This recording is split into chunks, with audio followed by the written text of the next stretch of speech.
अस्सलाम वालेकुम dear viewers, असांजे चैनल ते खुशामदीद। अॼु जी हिन वीडियो में इहा इन्फॉर्मेशन आहे त यूनिवर्सिटी ऑफ सिंध पारां बैचलर ऐं मास्टर्स डिग्री प्रोग्राम जी एडमिशन फीस पेमेंट जी डेट एक्सटेंड कई वई आहे।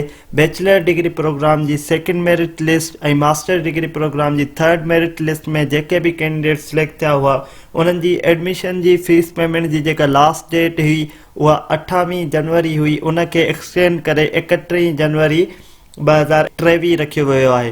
तव्हां 31 जनवरी 2023 ताईं पंहिंजा चालान पे करे सघो था ऐं तव्हां पंहिंजा चालान नई डेट सां गॾु रिप्रिंट कंदा, जंहिंजी 28 डेट हुई उन्हनि खे ख़तमु करे ऐं तव्हां पंहिंजा नवां चालान पोर्टल तां डाउनलोड करे ऐं तव्हां मंडे ते उन्हनि खे पे करे सघो था।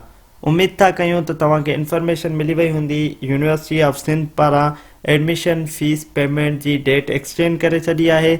मज़ीद अहिड़ियुनि इंफॉर्मेटिव वीडियोज़ जे लाइ असांजे चैनल खे लाइक कयो, सब्सक्राइब कयो त जीअं असांजी ईंदड़ हर नई वीडियो अव्हां ताईं पहुची सघे। अल्लाह हाफ़िज़।